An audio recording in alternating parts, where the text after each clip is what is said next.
pagi ini kami datang Tuhan dengan hati yang teduh, hati yang rindu untuk terus mendekatkan diri kepadamu, hati yang terus berada di dalam dekapan-Mu. Pagi ini di dalam ibadah kami ya Tuhan, biarlah Engkau pimpin berkati ya Tuhan, sehingga kami semakin memahami, sehingga kami semakin mengerti isi hati Tuhan, dan hidup kami boleh diperkenan oleh Tuhan. Dan melalui firman-Mu kami mau belajar, supaya kami tidak mengulangi dan melakukan kesalahan-kesalahan dan kebodohan-kebodohan yang pernah terjadi. Kami serahkan waktu kami ini ke dalam tangan-Mu. Engkau pimpin, sertai dan berkati ya Tuhan. Mampukan kami untuk memahami firman-Mu, dan biarlah firman-Mu yang mencerahkan hidup kami. Kami serahkan waktu kami ini ke dalam tangan-Mu. Hanya di dalam nama Tuhan kami Yesus Kristus kami berdoa. Amin. Shalom, selamat pagi. Puji Tuhan, pada pagi hari ini kita boleh beribadah bersama-sama. Bapak Ibu mungkin sudah hampir setengah tahun ya ketika saya tidak menggembalakan di tempat sini, dan hari ini boleh mendapatkan kesempatan untuk bersama-sama kita belajar dan merenungkan kebenaran firman Tuhan. Pada pagi hari ini kita akan bersama-sama belajar dari kitab Hosea. Ya, dari kitab Hosea, tema yang akan kita sama-sama renungkan yaitu mengenai Israel ditolak dan dipulihkan. Nah, ini terdapat di dalam Hosea pasal 2 ayat pertama sampai 22. Nah, kalau Bapak Ibu lihat di tab-nya atau di HP-nya atau versi bahasa Inggris, kadang ada selisih satu ayat ya, selisih satu ayat. Jadi pasal 1 ayat 12 itu kadang disambung menjadi ayat pertama, sehingga di dalam tab kita kadang bisa sampai 23 ayat ya, atau versi bahasa Inggris itu 23 ayat. Kalau di dalam Alkitab secara fisik ini tetap 22 ayat ya gitu. Jadi ada selisih-selisih supaya jangan salah kita perhatikan di dalam ini. Nah, tema yang diberikan ini Bapak Ibu saya akan bersama-sama kita merenungkan di dalamnya. Jadi tema kita Israel dan kita. Ya, pada pagi ini melalui kitab Hosea kita tidak hanya belajar mengenai kitab Hosea. Melalui kitab Hosea kita juga belajar mengenai tentang kita. Ya, sesuai dengan tema kita, ditolak dan dipulihkan Tuhan. Bangsa Israel ditolak dan dipulihkan oleh Tuhan. Dan mungkin kita juga pernah ditolak dan dipulihkan oleh Tuhan. Nah, beberapa waktu yang lalu ketika Donald Trump akan mengakhiri masa kepemimpinannya sebagai presiden, dia berencana akan kembali ke tempat tinggalnya, yaitu di daerah sekitar Florida, ya, di resortnya. Nah, ketika dia berencana akan kembali ke sana dan tinggal dan meninggalkan Gedung Putih, dan masyarakat ada di sana menolak dia, tidak menginginkan dia tinggal di situ dan kembali ke sana. Nah, selain penolakan daripada warga yang ada di sekitar resort itu, juga ada masyarakat yang ada di sekitar situ menolak keberadaan atau kepulangan daripada Donald Trump. Bahkan ada kalimat-kalimat yang mereka pasang di udara melalui pesawat dengan kalimat-kalimat yang tidak mengenakan, bahkan sedikit sindiran dan ejekan. Bahkan mereka mengatakan ini adalah presiden yang terburuk yang pernah ada di Amerika. Nah, penolakan ini dirasakan oleh Donald Trump dan ini pasti tidak mengenakan. Ya, setelah sekian lama memimpin dengan segala yang dia punya, dia curahkan untuk membangun dan membawa Amerika great again. Ya, itu slogan dia. Namun setelah dia selesai, apa yang diterima? penolakan yang terjadi.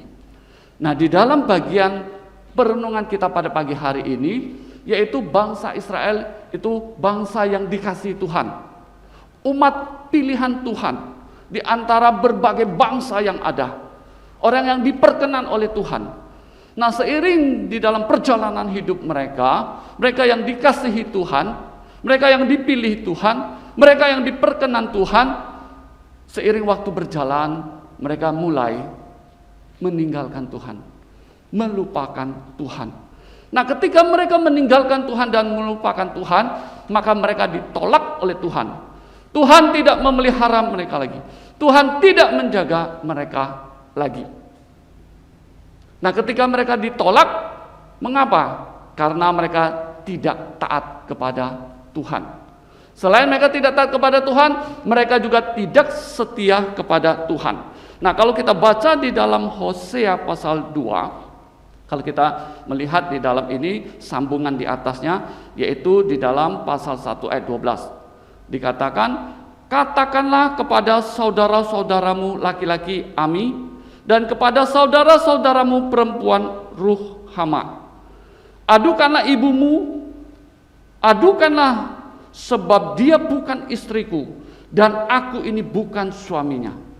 Biarlah dijauhkannya sundalnya dari mukanya, dan zinanya dari antara buah dadanya, supaya jangan aku menanggalkan pakaiannya sampai dia telanjang, dan membiarkan dia seperti pada hari dia dilahirkan, membuat dia seperti padang gurun, dan membuat dia seperti tanah kering, lalu membiarkan dia mati kehausan. Nah, ini pernyataan daripada Hosea kepada anak-anaknya mengenai istrinya Gomer. Kemarahan Hosea atas perbuatan daripada Gomer istrinya. Dia menyampaikan kepada anaknya mengenai ibunya apa yang terjadi. Nah, ini kitab Hosea, Bapak Ibu sekalian, ini merupakan satu berita atau cerita yang melukiskan mengenai hubungan Allah dengan bangsa Israel. Jadi di dalam berbagai penafsiran mengatakan ini kitab Hosea benar terjadi, ada yang mengatakan tidak. Ini hanya sebuah pelukisan yang melukiskan mengenai hubungan Allah dengan bangsa Israel, namun tidak benar terjadi di dalam kehidupan nyata Hosea. Namun ada penafsir mengatakan benar ini terjadi. Lalu ada perdebatan di dalam. Kalau benar terjadi, masakan di dalam pasal pertama Allah menyuruh seorang nabi lalu mengambil seorang perempuan sundal lalu menikahinya? Ini kan lucu sekali. Jangankan seorang nabi, seorang pria yang biasa saja untuk memilih seorang wanita untuk dinikahin, mesti dia mencari seorang pesundal. Nah, di dalam perdebatan mengatakan ada kemungkinan ini hanya satu lukisan yang Tuhan ingin jelaskan, sampaikan. Dan ketika Hosea menikahi Gomer, mungkin dia belum menjadi seorang pesundal, dia belum menjadi seorang pelacur, dia seorang wanita yang baik. Namun di dalam perjalanan hidupnya sehingga dia menjadi pesundal. Dan ini disampaikan di akhir mengenai pesundalannya, namun awalnya tidak. Nah, ini merupakan berbagai perdebatan penafsiran-penafsiran yang terjadi. Namun di dalam bagian ini yang mau kita pelajarin, apa yang disampaikan Tuhan melalui Nabi Hosea untuk bangsa Israel dan juga untuk kita saat ini, zaman ini. Nah, di dalam bagian yang pertama dan kedua, di sana dikatakan Hosea menyatakan kemarahannya, kekecewaannya terhadap apa yang dilakukan oleh Gomer di dalam kehidupan keluarga mereka dan pernikahan mereka. Lalu di dalam ayat 3 dan 4 tentang anak-anaknya, aku tidak menyayangi mereka sebab mereka adalah anak-anak sundal. Sebab ibu mereka telah menjadi sundal. Dia yang mengandung mereka telah berlaku tidak senonoh, sebab dia berkata, aku mau mengikuti para kekasihku yang memberi roti dan air minumku, bulu domba dan kain lenangku. minyak dan minumanku. Nah, selanjutnya kita melihat apa yang terjadi, apa yang dilakukan oleh Gomer di dalam kehidupan dia. Nah, ketika Gomer ditolak oleh suaminya, apa yang dilakukan? Dia sudah meninggalkan suaminya. Dia pergi dengan laki-laki yang lain. Nah, ini menceritakan orang-orang Israel. Ketika mereka dikasihi Tuhan, mereka menjadi umat pilihan Tuhan, mereka diperkenan oleh Tuhan, mereka tidak taat dan setia kepada Tuhan, sehingga mereka pergi menyembah Baal. Ya, di dalam ayat ke-7 di situ dikatakan, di ayat ke-7 bagian terakhir, dan yang memperbanyak bagi dia perak dan emas yang dibuat mereka menjadi patung Baal. Lalu ayat yang ke-10, aku akan menghentikan segala kegirangannya, hari rayanya, bulan barunya, dan hari sabatnya, dan segala perayaannya. Aku akan memusnahkan pohon anggurnya dan pohon aranya, yang tentangnya dikatakannya, ini semua pemberian padaku, yang dihadiahkan kepadaku oleh para kekasihku. Aku akan membuatnya menjadi hutan, dan binatang-binatang di padang akan memakannya habis. Dan aku akan menghukum dia karena hari-hari ketika dia membakar korban untuk para Baal. Nah, di sini bangsa Israel mulai meninggalkan Tuhan. Mereka mulai menyembah Baal. Bahkan di dalam kehidupan mereka ada perayaan-perayaan yang harus mereka lakukan sebagai orang Kristen, sebagai umat Tuhan. Di dalam perayaan-perayaan yang hanya diarahkan, ditujukan hanya kepada Tuhan.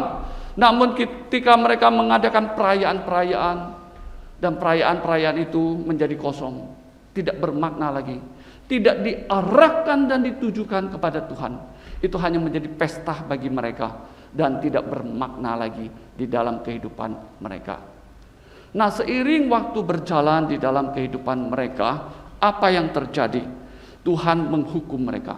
Ketika Tuhan menolak umatnya, maka Tuhan menghukum mereka. Di ayat ke-5 dikatakan, sebab itu sesungguhnya aku akan menyekat jalannya dengan duri-duri dan mendirikan pagar tembok, mengurung dia sehingga dia tidak dapat menemui jalannya.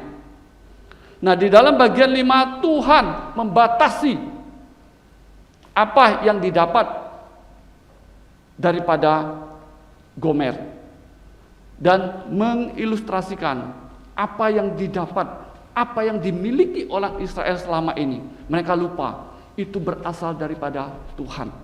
Mereka merasa dengan segala usaha mereka untuk mendapatkannya, namun mereka lupa semua itu daripada Tuhan. Oleh karena itu ketika Tuhan menghukum mereka, Tuhan membatasi, menyekat akan jalan mereka. Nah, di dalam bagian ini selain daripada ayat 5 Tuhan menghukum mereka, menyekat akan jalan-jalan mereka, di ayat ke-8 kita lihat.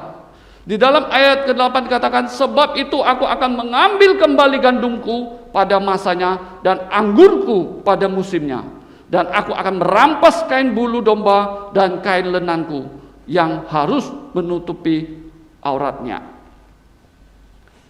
Dan sekarang aku akan menyingkapkan kemaluannya di depan mata para kekasihnya, dan seorang pun tidak akan melepaskan dia dari tanganku. Nah, di dalam bagian ini dikatakan Tuhan yang memberi, ya. Di dalam ayat ke-7 Tuhan yang memberi, dan ayat ke-8 dan ke-9 dikatakan Tuhan juga yang mengambil. Ketika Tuhan menghukum mereka, Tuhan menyekat mereka, menutup jalan-jalan mereka, dan Tuhan mengambil apa yang Tuhan berikan kepada mereka. Nah, Bapak Ibu, saudara-saudara yang dikasihi Tuhan, ketika di dalam kehidupan kita Tuhan memberkati kita, kita bersyukur kepada Tuhan. Karena semua yang ada pada kita itu adalah milik Tuhan, yang Tuhan berikan kepada kita dan Tuhan percayakan kepada kita, boleh kita pakai di dalam kehidupan kita. Namun ketika semua yang diberikan Tuhan kepada kita, boleh kita persembahkan kepada Tuhan. Dan kita ingat segala sesuatu yang ada pada kita itu pemberian Tuhan, bukan hasil usaha kita semata-mata. Sehingga di sini orang Israel lupa. Semua itu berasal yang diberikan oleh Tuhan, mereka lupa. Mereka bangga menjadi milik kepunyaan mereka dan usaha mereka sendiri. Sehingga hidup mereka jauh daripada Tuhan dan meninggalkan Tuhan. Mereka menyembah akan Baal-Baal yang ada. Nah, Bapak Ibu, saudara-saudari yang dikasihi Tuhan, di dalam bagian ini lebih mengarah menuju kepada perbuatan mereka membuat patung-patung dan menyembah akan Baal-Baal yang ada, dan itu mendukakan hati Tuhan sehingga Tuhan menghukum akan orang Israel. Nah, bagaimana dengan kehidupan kita? Mungkin Baal kita tidak secara fisik yang kita buat patung seperti orang Israel. Mungkin Baal di dalam hidup kita apa? Materi kita, hidup kita, keluarga kita, pelayanan kita, pekerjaan kita, semua yang ada di dalam dunia ini, mungkin itu menjadi Baal bagi kita. Dan di dalam hidup kita, kita tidak lagi menyembah Tuhan. Dan hidup kita lewati dengan berpesta pora. Nah, ketika hukuman dan penolakan yang terjadi di dalam kehidupan orang Israel, namun Tuhan kita ini Allah yang sungguh baik, ya, Allah yang sungguh baik. Nah, di dalam bagian ayat ke-13 sampai 22, jadi saya membagi dua bagian, yaitu dari ayat pertama sampai ke-12, yaitu di mana menceritakan Allah menolak akan umatnya. Nah, di ayat ke-13 sampai 22, bagaimana orang Israel dipulihkan kembali. Nah, di dalam bagian ke-13 dikatakan, sebab itu sesungguhnya aku ini akan membujuk dia dan membawa dia ke padang gurun dan berbicara menenangkan hatinya. Nah, kalau Bapak Ibu melihat ya, di dalam pasal 2 ini ada kata sebab itu, sebab itu, sebab itu. Kalau melihat di ayat ke-5 dan ke-8, itu adalah sebab yang mengandung negatif, ya, kejadian yang negatif. Di ayat ke-5, sebab itu sesungguhnya aku akan menyekat jalan. Yang ayat ke-8, sebab itu aku akan mengambil kembali gandumku pada masanya. Nah, di dalam ayat yang ke-13 ini, sebab itu sesungguhnya aku ini akan membujuk dia dan membawa dia ke padang gurun dan berbicara menenangkan hatinya. Nah, ini perkataan yang mengandung hal yang positif. Bapak Ibu bayangkan, ada orang yang sudah berlaku salah kepada kita. Apakah kita mudah untuk merangkul, berteman, memaafkan dia begitu saja? Tidak mudah, bukan? Nah, orang Israel sudah berpaling daripada Tuhan. Mereka menolak Tuhan. Bahkan di ayat ke-7 dikatakan, tetapi dia tidak insaf bahwa akulah yang memberi kepadanya gandum, anggur, dan minyak, dan sebagainya. Dan ketika dikatakan dia ingin kembali kepada suami yang pertama, itu kembali kepada Allah, namun dia tidak melakukan, hanya berkata saja, tidak aktif. Namun Tuhan sendiri yang aktif datang kepada orang Israel, menyatakan apa? Belas kasihan Tuhan di dalamnya. Nah, di dalam ayat ke-13 katakan, sebab itu sesungguhnya aku akan membujuk dia. Tuhan yang datang kepada umatnya, Tuhan yang datang kepada milik kepunyaannya. Bapak Ibu, ketika saya mendengar satu kesaksian dari seorang bapak mengenai keluarganya, ya, mengenai keluarganya, dan ketika bapak ini berada di penjara, dan ketika bapak ini ada di penjara, dia mengetahui istrinya berselingkuh. Ya, ketika dia tahu istrinya berselingkuh, dan ketika dia bertemu dengan istrinya, dia meminta kepada istrinya, jangan lakukan itu lagi. Jangan mengulang perbuatan itu lagi. Dan dia akan memaafkan istrinya dan akan berbaikan untuk membangun rumah tangga yang Tuhan percayakan kepada mereka. Dia yang disakiti, dia yang dibohongi, dia yang diselingkuhi, tapi dia masih mengasihi istrinya, menghimbau dia, meminta dia, memohon kepada dia untuk tidak melakukan lagi, supaya mereka boleh bersatu membangun rumah tangga yang ada. Sedangkan bapak ini saat itu masih ada di dalam penjara. Bapak Ibu bisa membayangkan betapa sakitnya hati kita ketika kita ada di penjara, namun pasangan kita di luar berselingkuh. Kalau saya mungkin saya sudah marah sekali ya. Kalau saya mungkin pasangan saya datang mengunjungi saya usir. Saya suruh pulang saja pergi berselingkuh. Namun bapak ini masih memohon, meminta kepada istrinya, jangan lakukan itu. Namun istrinya tidak mendengar, dia masih melakukan. Akhirnya dia memutuskan untuk meninggalkan istrinya. Nah, di dalam bagian ke-13 ini Tuhan yang datang. Sebab itu sesungguhnya aku ini akan membujuk dia dan membawa dia ke padang gurun dan berbicara menenangkan hatinya. Tuhan yang datang kepada bangsa Israel yang sudah berpaling kepada dia, yang menolak dia, menyembah Baal, dan hidup mereka tidak diperkenan oleh Tuhan. Namun Tuhan datang kepada milik kepunyaannya. Mengapa Tuhan datang kepada milik kepunyaannya? Di dalam bagian ayat ke-13 sampai ke-22 diceritakan, yaitu ketika seseorang dipulihkan, dia harus bertobat. Kalau dia tidak bertobat, tidak mungkin pemulihan itu terjadi.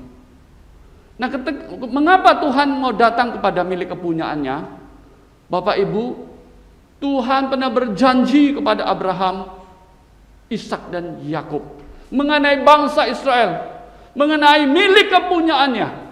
Dan Tuhan berjanji, Tuhan mengikatkan dirinya di dalam perjanjian itu. Ya, dengarkan. Tuhan berjanji kepada milik kepunyaannya, dan ketika milik kepunyaannya itu berpaling daripada dia, tidak semerta-merta Tuhan membuangnya. Tuhan masih memberikan kesempatan kepada dia untuk bertobat, untuk kembali kepada dia. Dan Tuhan berinisiatif datang kepada milik kepunyaannya. Nah, khususnya dengan orang Israel, ketika Tuhan berjanji kepada Abraham, Ishak dan Yakub mengenai perjanjian milik kepunyaan Tuhan, Tuhan akan menjaga dan memelihara mereka. Dan Tuhan akan memberkati mereka. Melalui janji itulah Tuhan mengikatkan dirinya di dalam perjanjian itu, dan Tuhan memelihara perjanjian itu sekalipun orang mengingkari perjanjian itu. Nah, Bapak Ibu, kita tidak sama dengan Tuhan. Sekalipun kita membuat satu perjanjian dengan orang lain, namun orang itu mengingkari, maka kita membatali perjanjian. Atau sebaliknya, kita membuat perjanjian dan kadang kita begitu mudah mengingkari perjanjian yang ada. Namun Allah tidak. Ketika dia mengikatkan dirinya di dalam perjanjian itu, dia setia di dalam perjanjian itu. Nah, selain daripada Tuhan memulihkan mereka karena janji Tuhan, Tuhan mengasihi umatnya. Tuhan mengasihi bangsa Israel. Demikian juga Tuhan mengasihi kita.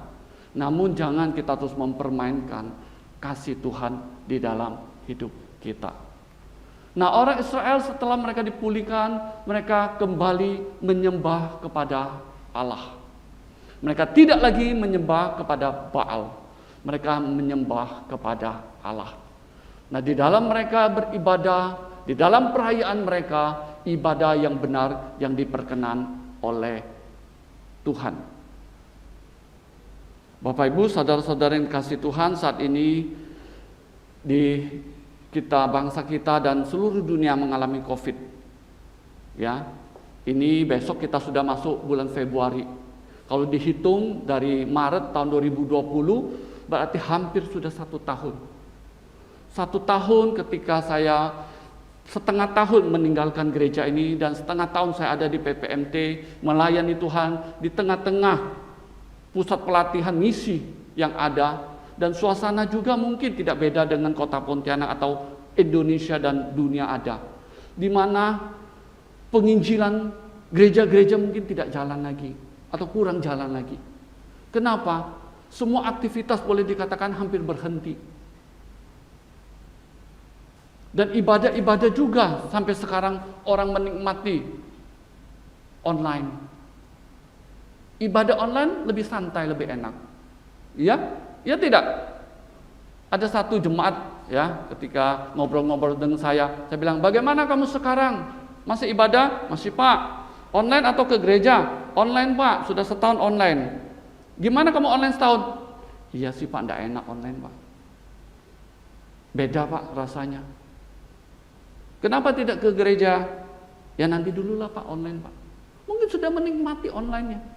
Kalau kita online di rumah ibadah enak tidak? Lebih enak online atau ibadah bersama? Hah? Lebih enak online atau ibadah bersama? Ada yang contoh bilang ibadah bersama, ada yang online enak.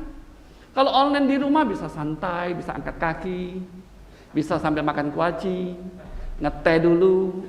Kalau lagi mau masak, ingat nih tadi lupa masaknya atau ada apa, di pause dulu, pergi masak dulu. Habis selesai, dilanjut meskipun tulisnya live. Kalau di sini bisa nggak? Contoh, saya mau ke WC, pause dulu ya, pause. Udah WC-nya, udah, lanjut. Nggak bisa toh? Menikmati. Tidak lagi mau ke gereja, lebih enak online. Dia tidak membutuhkan satu komunitas yang saling menghangatkan, bersekutu, saling membangun, saling mendoakan. Bisa nggak lewat WA? Bisa, tapi beda Bapak Ibu. Beda. Nah, dengan COVID ini membuat semua berantakan. Gereja sudah suam-suam kuku. Penginjilan tidak jalan lagi. Aktivitas pelayanan tidak lagi. Dan tidak tahu sampai kapan Bapak Ibu. Mungkin pertama-tama kita sangat takut sekali bukan? Bulan pertama, kedua, ketiga. Nah sampai saat ini ketakutan mau sampai kapan? Ketika saya baca satu surat kabar dikatakan dari Singapura, kemungkinan COVID ini bisa sampai 4-5 tahun lagi ke depan tidak jelas.